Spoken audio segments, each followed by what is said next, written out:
Hello, good morning to all. Good morning, good morning to everybody. Good morning. So, you are all good and hope you are all doing work properly, like whatever we discussed in the previous classes, you are going through once again.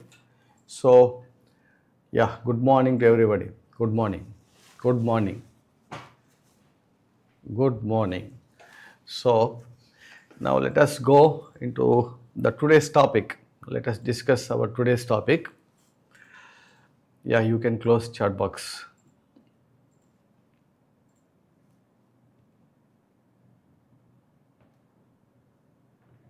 You can close. Okay. Yeah. Now chat box has been closed, so it will be opened in the last 15 minutes. Till now, till that, just keep your concentration on my discussion. So yesterday class we discussed about what is leaf and different types of leaves, venation, all those details, right? Today I am going to give you some more details about the leaf. Like I am discussing about what is phyllotaxy. Listen to me carefully. Phyllotaxy. Now I am discussing about phyllotaxy. So phyllotaxy is nothing but mode of arrangement of leaves on the stem is called phyllotaxy. What is phyllotaxy? Mode of arrangement of leaves on the stem. On the stem, leaves are arranged in different modes. The mode of arrangement of leaves in one plant is different from other plant. This understanding about this mode of arrangement itself is called phyllotaxy. This phyllotaxy is again different kinds. We have alternate phyllotaxy.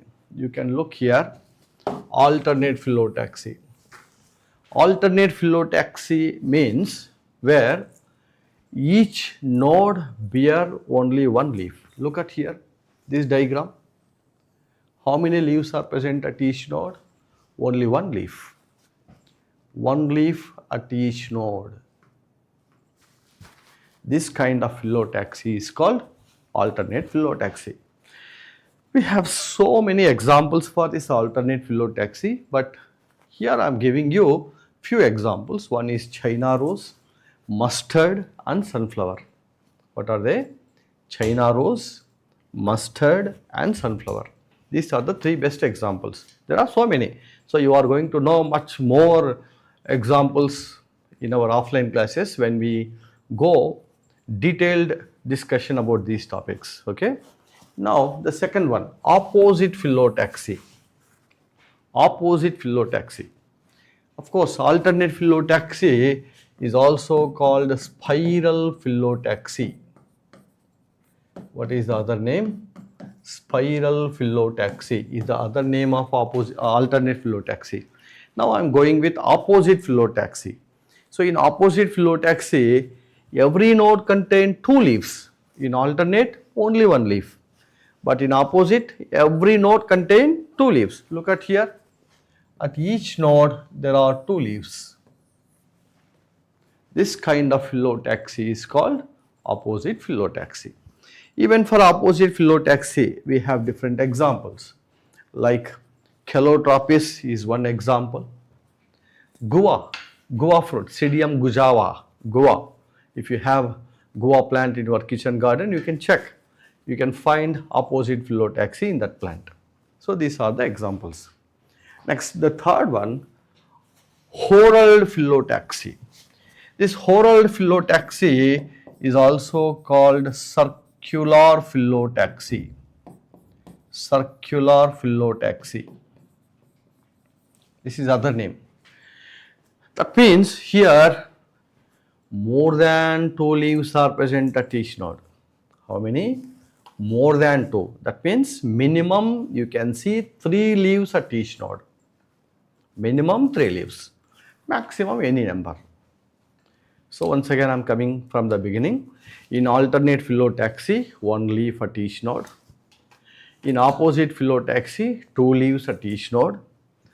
And In oral phyllotaxy, minimum 3, maximum many. 3 to many leaves at each node. Look at this diagram. How many leaves are present here? 4. And look at this diagram. How many leaves are present at here? 7. Understood? So this is what you can see with regard to these different types of phyllotaxis. I think you are all clear about this. Now I am switching to the next topic of the same leaf. Now if you take the modification, just like the root and stem, leaves also exhibit different modifications. So there are so many types of modifications are there. In some cases, leaf is modified into tendril. See, we discussed about tendrils even in the stem. Even in the stem. Example that I gave for stem modified into tendril is gourds as well as grapevine. Now I am discussing about leaf tendril, that is stem tendril. Now it is leaf tendril. If leaf is modified, it is leaf tendril. If it is axillary bud or terminal bud is modified, it is stem tendril. Now leaf tendril, the best example, of course tendril wherever it may be there, it is meant for climbing. Okay. Leaf tendril, best example is P, Pisum sativum. Pisum sativum, P is the example.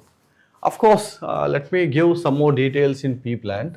So in pea plant, there is a pinnately compound leaf where, now these are the leaflets. These are the leaflets and this is the central axis. This central axis is also called rachis. Here, terminal leaflets are modified into tendrils. Which leaflets are modified? Terminal leaflets. Now these are the leaflets. Now this is a pinnately compound leaf.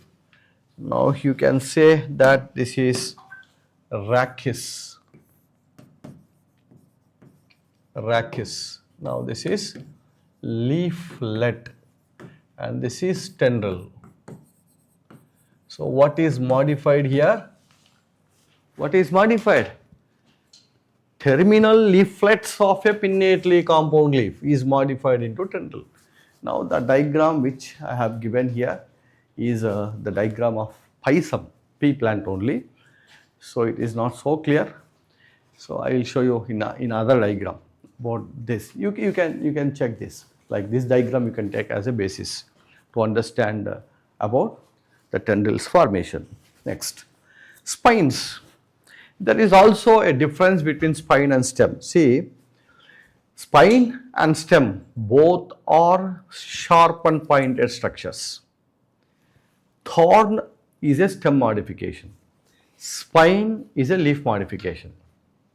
Remember, thorn is formed from axillary buds or terminal buds. Spines are formed from leaves. Now I am discussing about the spines. So spines meant for defense like protection, and they are also can reduce the rate of transpiration. If a leaf is modified into spine, then rate of transpiration can be reduced. Understood? So in such cases, when leaves are modified into spine, to compensate this loss of photosynthesis, the stem becomes green and carries photosynthesis. Do you know what do you call such kind of stems? I already discussed in the last class. That is phyllo-clad. What is it? Phyllo-clad. The best example is cactus, that is opuntia. In opuntia, stem is modified into phyllo-clad, spine is modified into, leaf is modified into spine. So why the stems are modified into phyllo-clads in cactus or opuntia? Because leaves are modified into spines. Because leaves are modified into spines. As leaves are modified, so to compensate the loss of photosynthesis, now stem became photosynthetic. That is what you can see here. Next, we also have fleshy leaves is another type of modification. Example, onion, garlic, these are all you can take. So this is another most important thing. Next, I think you are all well known about insectivorous leaves, and there are also some cases where petiole is modified into a flattened green wing-like structure. Such petioles are called phyllodes. Don't get confused between phyllo-clad and phyllodes. Phyllo-clad is a modified stem. Then what is modified stem? For photosynthesis. Then what is phyllodes? Phyllodes is a modified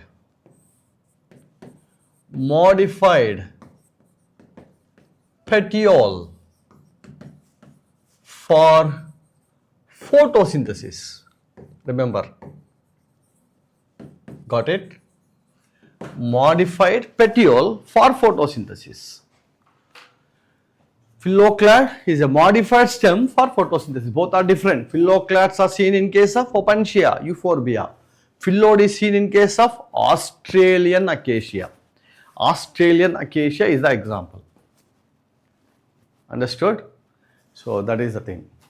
Next, I think you all very well known about insectivorous plants. The very well known example for insectivorous plants is Nepenthes, pitcher plant. Okay, so you will get, I know that you will get so many kinds of doubts when I discuss about insectivorous plants. Just keep all the doubts with you for some time. So in our offline classes, when we discuss about these insectivorous plants in detail, then you can ask. I think so. Once we discuss in detail, you will not have any kind of doubts. Okay, don't worry about, don't think too much about insectivorous plants now, just kept aside. Now, I'm just exposing different kinds of examples that we have in NCERT book during this first year. Okay, that's all. So this is about the leaf modifications. Now, after understanding about the leaf modification and leaf, now I am going with inflorescence. Listen to me carefully. Inflorescence is the next one. Inflorescence. So, let me explain what is inflorescence first. Inflorescence.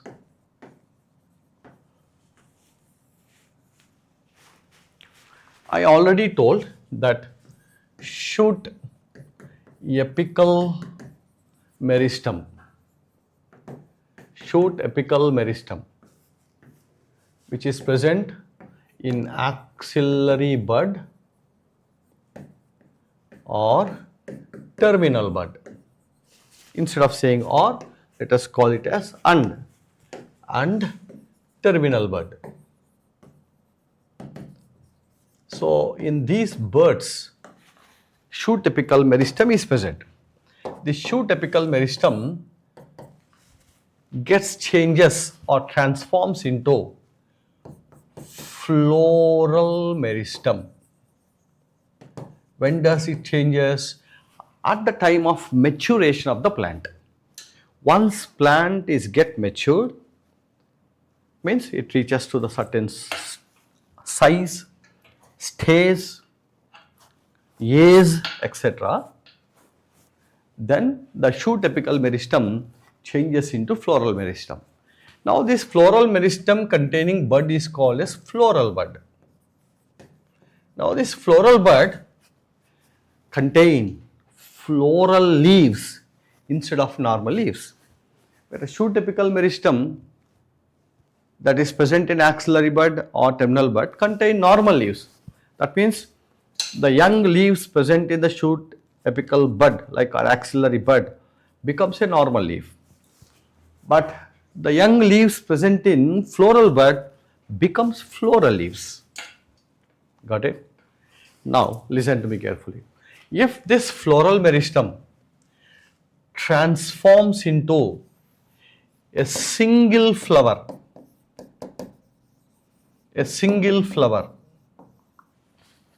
then it is called solitary. What is it called? Solitary. Be clear with this word. I think you are very well known about the word solitary. Whenever something is present individually, it is called solitary. Say for example, I am alone here. I am a single botany lecturer for you. Now, of course, in the course of time, you may get exposed to the many different types of botany lecturers. But now I am only one. So you can consider me as a solitary fellow, right? Similarly, if only one flower is formed from a floral bud, it is solitary. Whereas, if it forms a bunch of flowers or many flowers on a common floral axis. Now this floral axis is also called peduncle. What is it called? Peduncle, not peduncle. It is not peduncle, it is peduncle. Pronounce it peduncle. So what is peduncle? It is a floral axis that bears a bunch of flowers or many flowers. Now this bunch of flowers present on a common floral axis or peduncle is called inflorescence. What is it called? Inflorescence. Is it clear for all of you? So, if floral bud becomes a single flower, it is solitary. If it becomes a bunch of flowers arranged,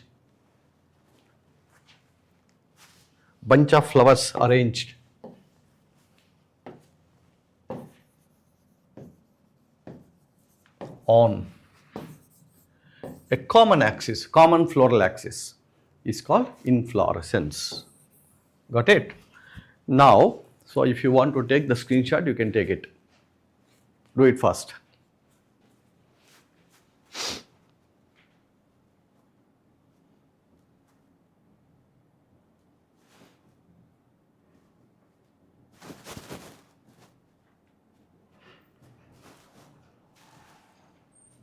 Yeah.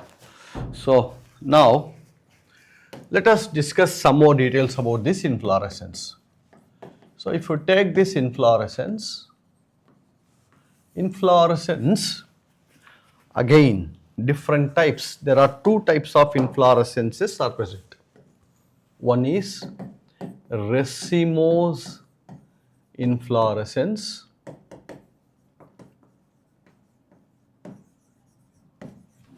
and the second one cymose inflorescence.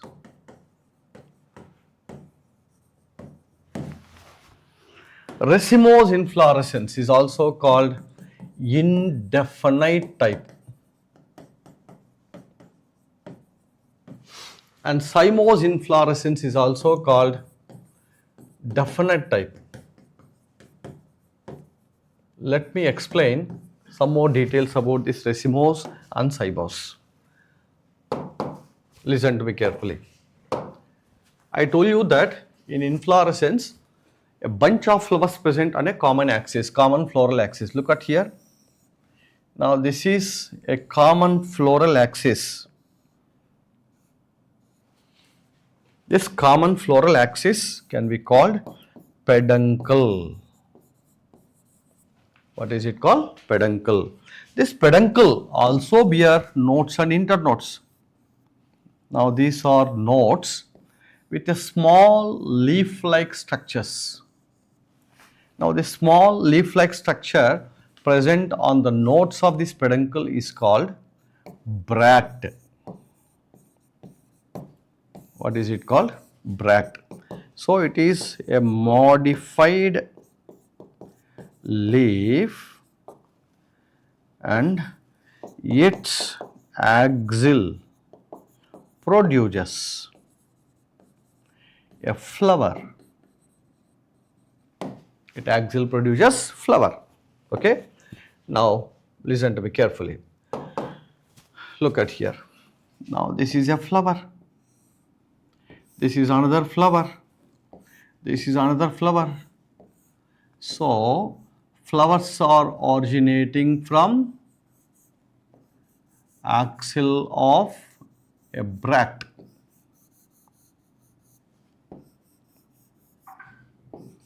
Axil of a bract.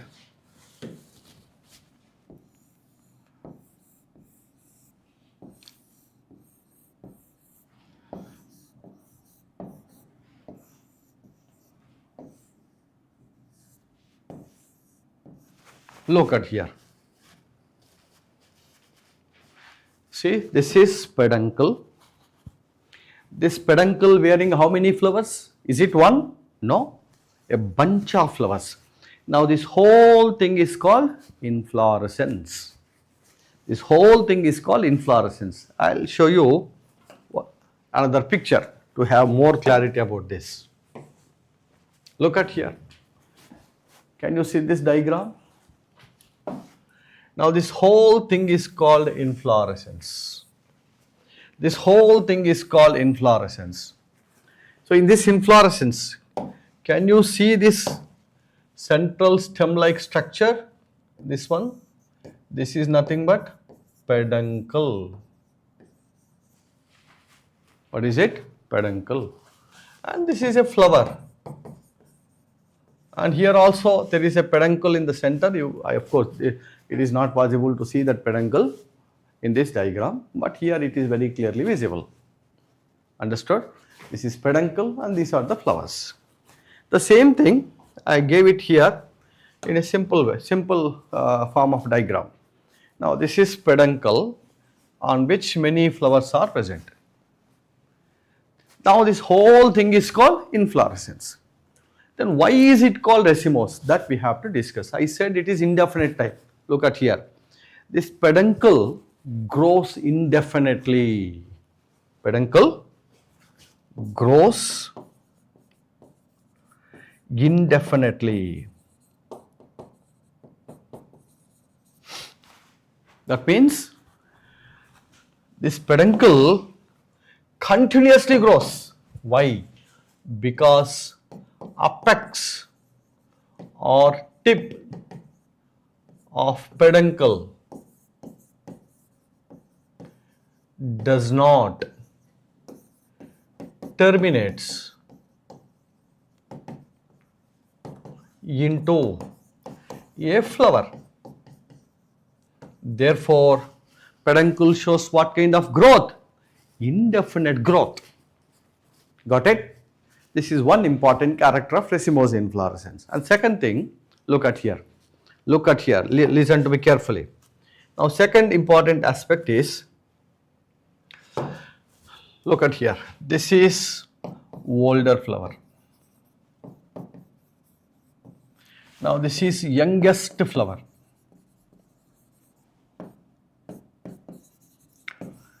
So, where are the older flowers present on this peduncle? At the bottom. Youngest flowers towards the tip. Youngest flowers towards the tip. That means opening of flowers is taking place from base to apex. Opening of flowers is taking place from base to apex. This kind of opening and arrangement of flowers is called acropetal. Acropetal succession. What is it called? Acropetal succession. Is it clear all of you, for all of you? So, in acropetal succession, peduncle is elongated. Elongated means straight. On this elongated peduncle, arrangement of flowers is acropetal. That means older flower is present at the bottom of the peduncle and younger flower is present towards the tip. So, I told you three characters for racemose. Number one, peduncle grows indefinitely. Tip of the peduncle does not terminate into a flower. and arrangement of flowers is acropetal. That's enough. That's enough. Okay. This is about racemose. You can give many examples. One of the best example for this racemose inflorescence is cassia. I think if there is any Telangana students here, they can recognize it very easily, because in Telangana it is very popular, particularly during what is that festival, Bonalu. Yeah, Bonalu. So they use tangedu. Tangedu is one plant which is scientifically called cassia. So that cassia has it. Understood? And one more important thing. So this racemose inflorescence, and one more important thing. So in my previous slide, I said about solitary, right? The best example for solitary, China rose. China rose. If you look the China rose plant, from the each axil of a leaf, only one flower will arise. How many? Only one. So it is solitary example. Whereas for racemose inflorescence, you can take example as cassia. Cassia is the example. C-A-S-S-I-A. Yeah. Now let us go to the cymose inflorescence. Listen to me here. Even here, there is a peduncle. There is a peduncle. Now this is peduncle. Peduncle. This peduncle, after growing to a particular length,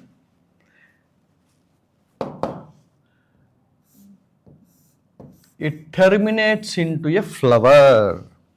It terminates into a flower. So the tip of the peduncle.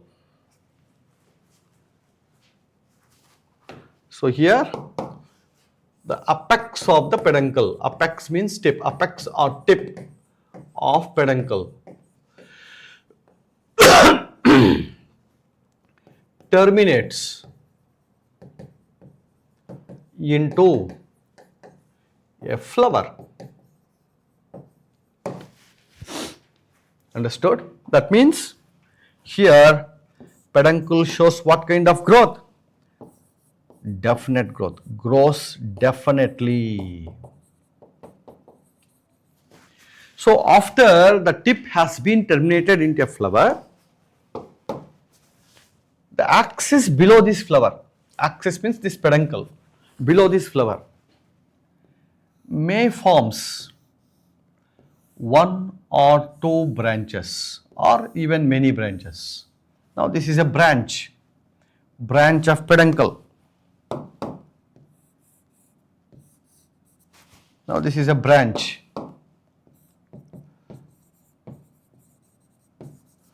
This branch tip again ends into a flower.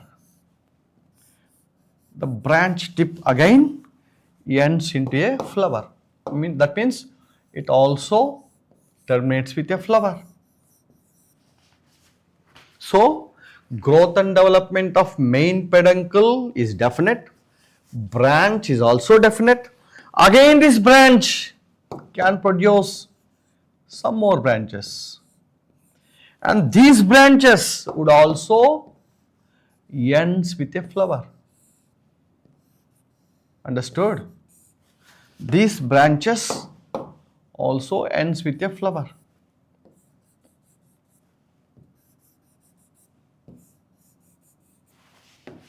So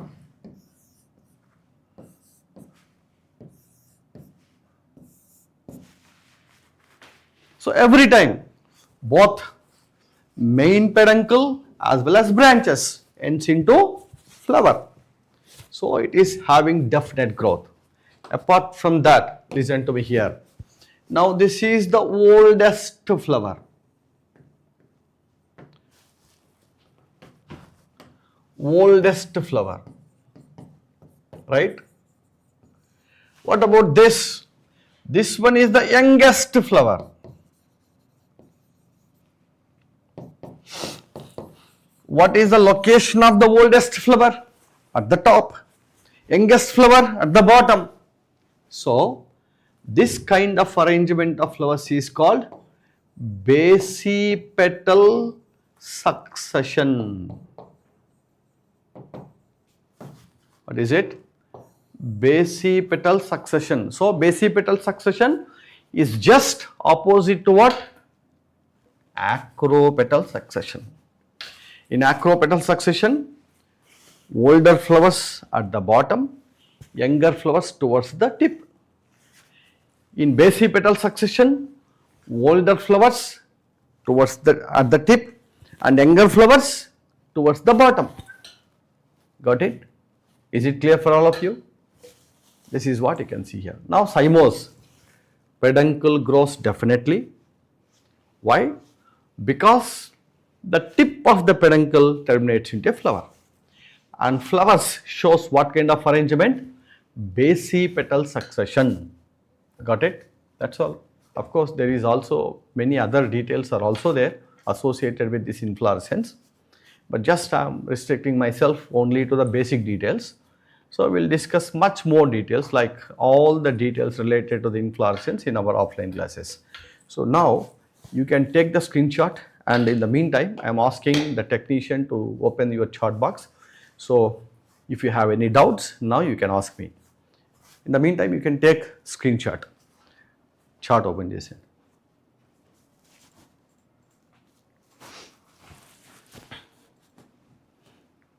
Take the screenshot of this picture. Yeah, now you can ask your doubts. You can ask your doubts.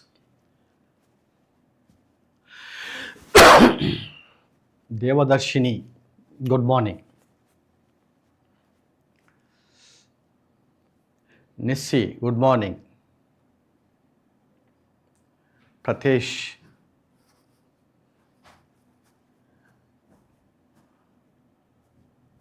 Charanya, good morning. So I think now I am getting all these good morning messages. Yeah, now you can ask your doubts.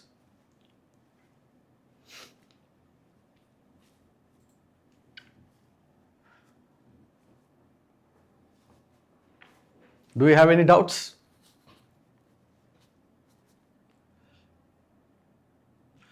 Cymose, yes, you are asking about cymose. Listen to me here.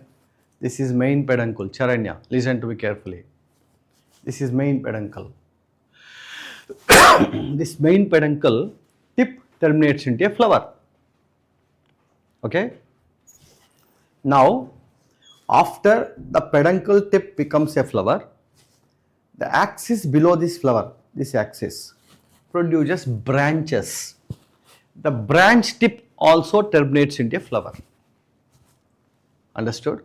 This branch again can form new branches on it. These branches will also terminate into a flower. That means every time main peduncle and its branches ends into a flower or terminates into a flower. That means this main peduncle or branch is not allowed to grow for a long time or to produce many flowers. So main peduncle tip contain one flower, branch tip contain only one flower. That means one branch contain only one flower. But here, look at here, a single peduncle bears many flowers.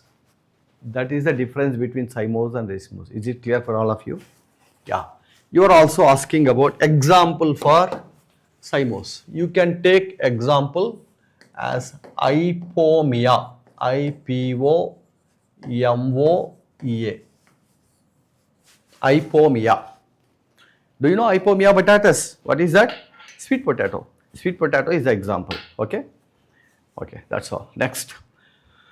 Racemose. Racemose, I said this is main peduncle.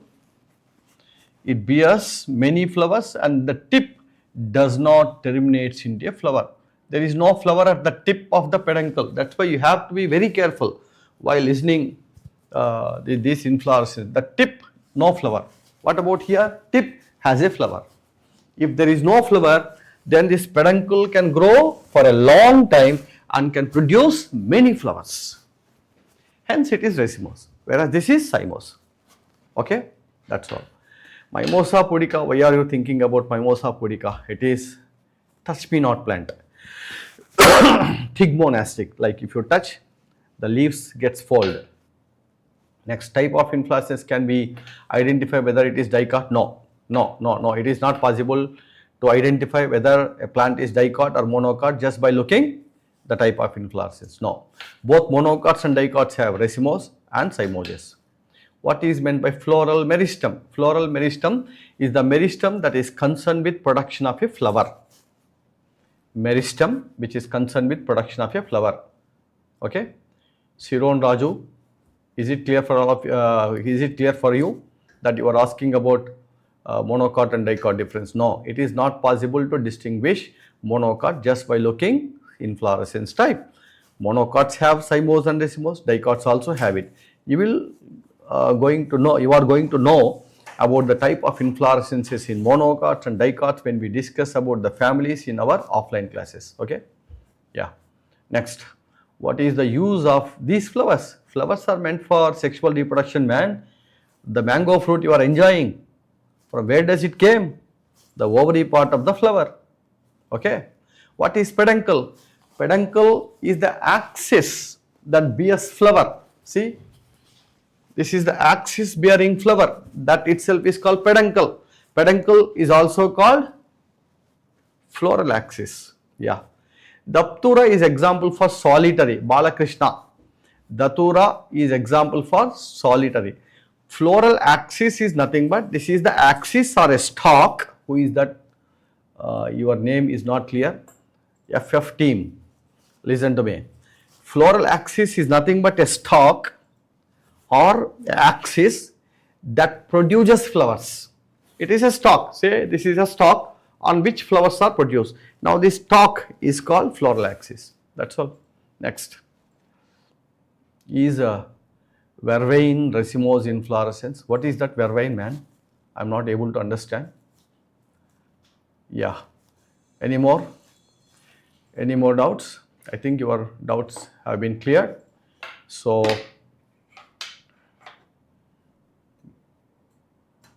yeah, okay. Thank you very much. With this, we are closing this session and we'll meet again tomorrow with a new topic. Thank you. Thank you very much.